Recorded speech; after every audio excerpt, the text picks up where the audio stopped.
साथियों नमस्कार। लंबा इंतजार कई साल का करने के उपरांत ये भर्ती आई है और इसके साथ साथ इसमें माननीय मुख्यमंत्री द्वारा उम्र की भी जो छूट दे दी गई है, उसके उपरांत जो काफी अभ्यर्थियों में काफी खुशी की लहर है। ठीक है दोस्तों, तो ये जो अवसर आया है इतनी प्रतीक्षा करने के उपरांत इसमें किसी तरह का फॉर्म सबमिशन से लेकर के आप लास्ट चांस तक जो है किसी तरह की कोई भी गुंजाइश ना छोड़िए। हार्ट होने से आपके सपनों पर, आपकी मेहनत पर पानी फिर सकता है। और दोस्तों, ये वीडियो जो मैं आपके समझ प्रस्तुत कर रहा हूं, इस वीडियो को आप देख लेने के बाद आपका जो किसी भी तरह का जो डॉक्यूमेंट्स का समस्या रहेगी, उलझन रहेगी, शंका रहेगी, उसका समाधान हो जाएगा। ठीक है दोस्तों, ये इसके बाद भी किसी तरह के आपके मन में प्रश्न है, कोई भी शंका है, तो जरूर मुझसे शेयर करें कमेंट्स के माध्यम से। मैं उस पर जरूर आपका मार्गदर्शन करने का प्रयत्न करूंगा। ठीक है, आइए देखते हैं।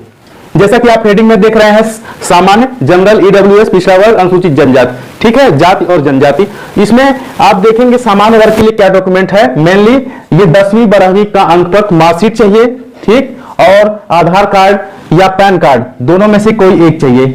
और आप नोट कर लीजिए कि आप जब रजिस्ट्रेशन करवाने जाएं तो आप अपनी एक ईमेल आईडी जरूर बना लें और बनी हो तो उसका पासवर्ड जरूर अपने पास रखें, अपडेट कर लें कि आपके पास पासवर्ड हो और आपके फोन नंबर से वो ईमेल आईडी लिंक हो। क्योंकि जब आप फॉर्म सबमिट करेंगे तो सारे जो ओटीपी रहेंगे, जो भी नोटिफिकेशन रहेगा, आपके सीधे ईमेल पे आएगा। यदि आप पासवर्ड नहीं जान रहे हैं, उसमें लॉगिन नहीं कर पा रहे हैं तो समस्या होगी। ठीक है, और फॉर्म भरते समय इन सब कार्यों के लिए बहुत ज्यादा समय नहीं मिल पाता, इसलिए क्योंकि आज के स्मार्टफोन का समय है, आप अपने ईमेल आईडी का पासवर्ड बिल्कुल चेक कर लें, उसको अपडेट कर लें, अपने को खुद भी अपडेट कर लें, याद कर लें और फोन नंबर भी उससे जरूर अटैच कर लें। ठीक है साथियों, तो आइए देखते हैं। सामान्य में जैसा कि मैंने बताया कि 10वीं 12वीं का अंक पत्र, आधार कार्ड चाहिए होगा, फोटो पासपोर्ट साइज की, ठीक है, 35 मिलीमीटर उसकी चौड़ाई और 40 मिलीमीटर फोटो की क्या होगी, लंबाई।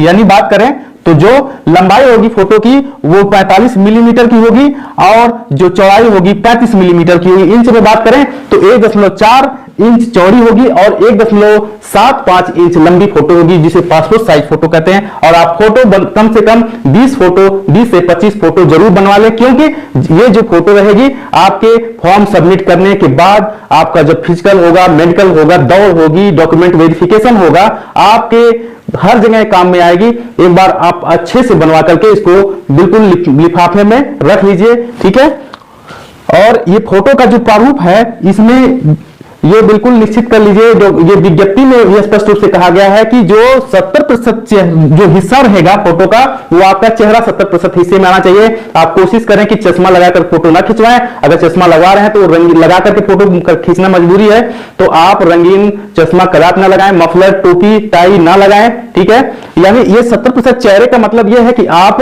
अपने कंधे के लगभग ऊपर का हिस्सा आपका दिखना चाहिए, चेस्ट के ऊपर का हिस्सा आपका फोटो में आना चाहिए। ऐसा नहीं है कि दूर से फोटो खिंचवा लिया तो पेट तक आ रहा है, ऐसा नहीं। ठीक है, कहीं शादी में नहीं देना है, मुझे किसी को दिखाई में फोटो नहीं भेजना है, फॉर्म भरने के लिए भरना है, वहां आपके चेहरे से मतलब है। और दोनों कान नजर आने चाहिए, ठीक है, ये क्राइटेरिया है। और आपकी नजरें कैमरे की तरफ होनी चाहिए जब फोटो खींचा जा रहा हो। इस तरह का पूरा क्राइटेरिया गवर्नमेंट ने, जो उत्तर प्रदेश पुलिस भर्ती एवं प्रोन्नत बोर्ड है, अपनी विज्ञप्ति में स्पष्ट रूप से रखा है। ठीक है, और डेट ऑफ बर्थ आपको फोटो में नहीं डालनी है, क्योंकि विज्ञप्ति में इस प्रकार का कोई भी जिक्र नहीं है कि आप फोटो में अपनी डेट ऑफ बर्थ लिखना है, आपको डालनी है। ठीक है, इसलिए अपनी डेट ऑफ बर्थ कतई ना लिखें और साइन भी फोटो में नहीं करना है, क्योंकि इसका जिक्र कहीं नहीं किया गया है। ठीक है, साइन को जब रजिस्ट्रेशन आप कर रहे हैं तो साइन को अलग से जो उसका जेपीजी बना करके इमेज उसको अपलोड अलग से करना है, ना कि फोटो के साथ। ठीक है, तो ये हो गया जनरल के लिए, तो सामान्य सा है।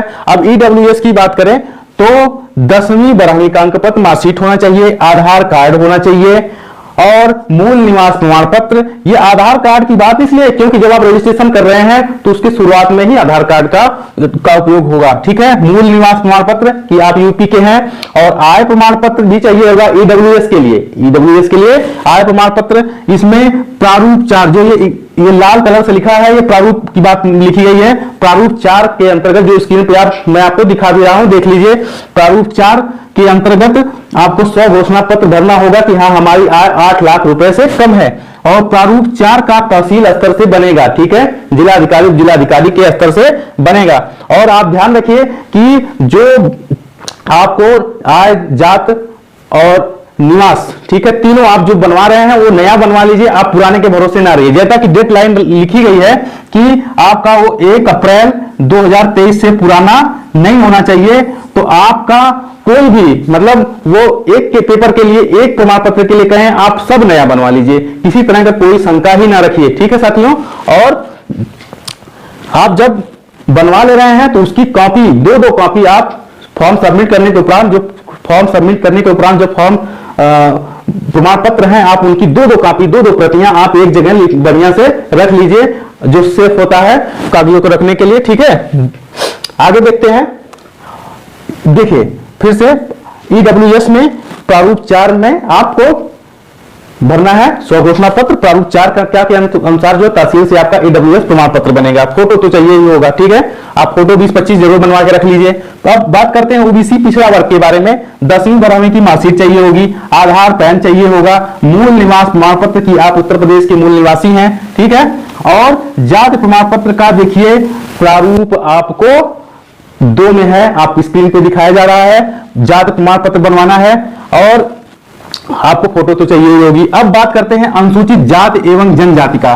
10वीं 12वीं की मार्कशीट चाहिए होगी, आधार कार्ड चाहिए होगा, मूल निवास और प्रारूप 1 आप स्क्रीन पे देख लीजिए। जाति प्रमाण पत्र भी आपको बनवाना होगा, फोटो तो चाहिए होगी साथियों। और जब आप फॉर्म सबमिट करने के उपरांत आप जो है, आप पहली बात तो यह है कि जितना जल्दी हो सके जो लोग बनवा चुके हैं आय जात अपना जो प्रमाण पत्र बनवा चुके हैं वो सबमिट कर लें, और जो नहीं बनवा पाए हैं अभी समय है, लेकिन आप अंतिम तिथि का इंतजार कतई ना करें कि अभी हमारी अंतिम तिथि तो अगले महीने में है। वो कितने समय में बीत जाए, कितनी जल्दी बीत जाएगा आपको पता नहीं लगेगा, क्योंकि आपका थोड़ा सा काम तहसील स्तर पर फंसा तो आपको प्रमाण पत्र बनवाने में बहुत समस्या हो जाएगी, आप झेल जाएंगे, ठीक है। और जब आप एप्लीकेशन सबमिट कर ले रहे हैं, एप्लीकेशन सबमिट हो जा रहा है आपका, तो उसके उपरांत जो रजिस्ट्रेशन नंबर वगैरह है, आप जैसे इस समय मोबाइल का समय है, आप अपने स्मार्टफोन में मोबाइल में आप फोटो खींच लेंगे, ठीक है, कह देंगे हो गया, लेकिन ऐसा मत करिए। आप वो आपके मोबाइल से कब डिलीट हो जाए, कहां गुम हो जाए, कोई उसका भरोसा नहीं है, इसलिए उसकी प्रिंट आउट जो है, जो रजिस्ट्रेशन नंबर वगैरह रहेगा, उसका रजिस्ट्रेशन नंबर वगैरह रहेगा, वो आपके लास्ट तक काम में आएगा। क्योंकि जब आपका रिजल्ट आता है, बहुत लोग हम लोगों के साथ में हुआ कि जब रिजल्ट आता है लड़कों का, तो उसमें उनको पता चलता है नहीं कि रजिस्ट्रेशन नंबर क्या है। तो इस वजह ऐसी समस्या का सामना ना करना पड़े, इसलिए आप जो है जब आप अपना फॉर्म सबमिट करा रहे हैं तो उसका 1-2 पेज जो है प्रिंट आउट निकाल करके आप अपने सेफ अपने पास अपने घर पर रख लीजिए सुरक्षित जगह, ठीक है। अब आगे हम बात करें महिलाओं के लिए विशेष। महिलाओं के लिए क्या विशेष है कि महिलाओं का जो जाति प्रमाण पत्र है, जो जाति प्रमाण पत्र रहेगा वो हर हाल में पिताजी के पक्ष में बनेगा। पिताजी के पक्ष में यानी गार्जियन में उन्हीं का नाम डाला जाएगा, ठीक है। यानी कोई स्त्री है तो सविता पुत्री, उनके पिताजी का नाम रवि प्रकाश, ठीक है, तो उनका नाम रहेगा। भले जैसे मान लीजिए तो ये अविवाहित कोई लड़की है, कोई स्त्री है, तो उनका पिताजी का नाम रहेगा ही रहेगा, लेकिन यदि वो विवाहित है, उनकी शादी हो गई है, ऐसी स्थिति में भी जो जाति प्रमाण पत्र रहेगा वो पिताजी के नाम का ही रहेगा, ठीक है साथियों। और आप किसी तरह का कोई क्वेरी है, कोई क्वेश्चन है, जरूर रखिए, मैं आपके सेवा में सदा उपलब्ध हूं, ठीक है। मिलते अगले वीडियो में, नमस्कार।